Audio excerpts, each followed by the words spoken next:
Hello, and welcome again to Motus Tips. I'm Arkady Friedman, the founder of Motus Media, and I'm really excited today to have a segment and sit down with Duke Fanelli, the CMO of ANA.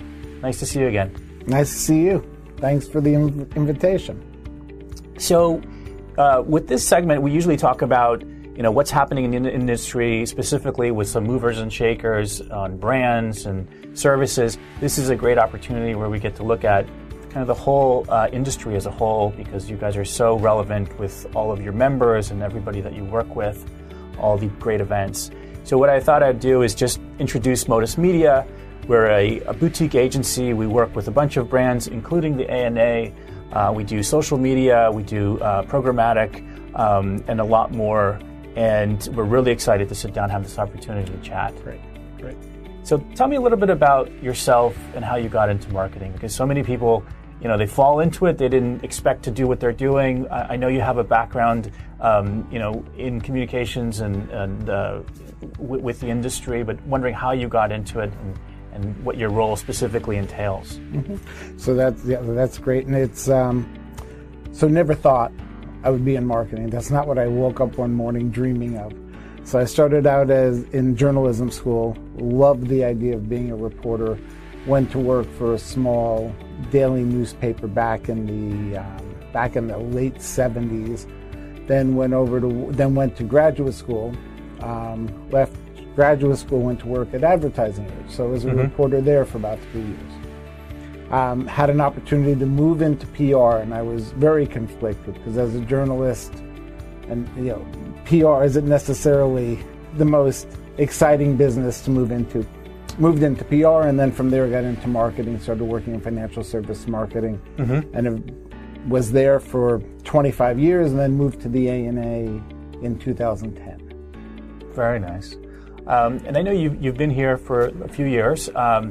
ANA's an older brand. It's about 108 years old. And maybe you could talk about the changes that you've seen in the marketing industry and how the ANA has viewed them maybe over the last 5 years.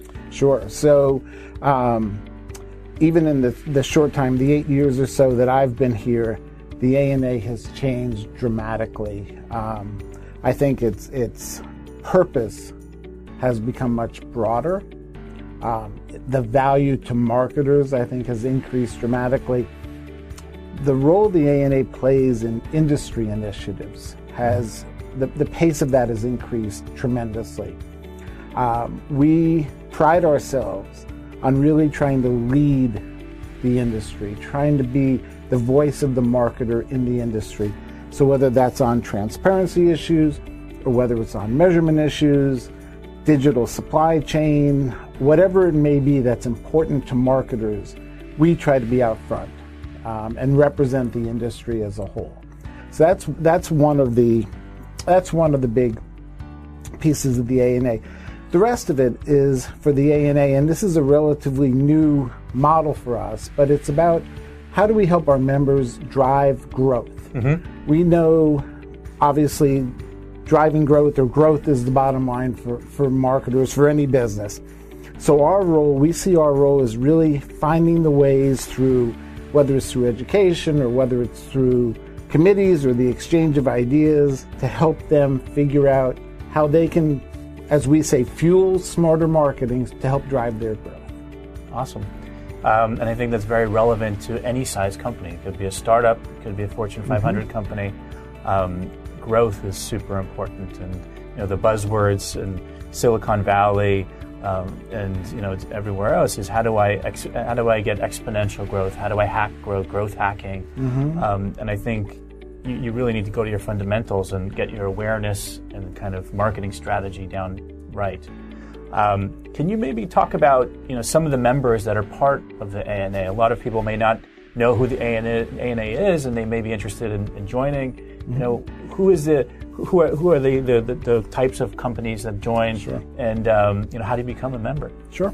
So we have over 1,000 members. I think we're pushing 1,100 members, and they range from a small marketer, maybe in existence just a couple of years, may have a marketing team of 1, 2, 5 people, all the way up to the giants in marketing, the Procter & Gamble's of the world, the Coca-Cola's of the world, where they have hundreds, if not thousands, of marketers. So the range is incredibly broad. And we pride ourselves on meeting the needs of marketers regardless of where you are on that spectrum. Right. So there's services we can provide to a Procter & Gamble, and there's services we can provide to our smallest member that just needs help figuring out how to do a marketing plan. Right. So that's important to us. We don't want to be we don't want to be just serving the large marketers, and we certainly don't want to just service the small marketers. We want to serve all marketers in between. A couple years ago, we changed our bylaws to allow associate members into the ANA, and associate members comprise agencies and law firms and consultancies and organizations that are not what we would call client-side marketers. Sure. So we've really opened the membership up pretty wide. And I'll put links in the video below, where you can find information. Obviously, ANA.net. ANA.net. And there's a great other articles. I mean, you have such rich content out there where you just have to register. It doesn't cost you anything. Mm-hmm. So stay tuned for the second segment where we'll go a little bit deeper. We'll talk about specific campaigns, specific clients, and where you see the future of advertising. Thank you.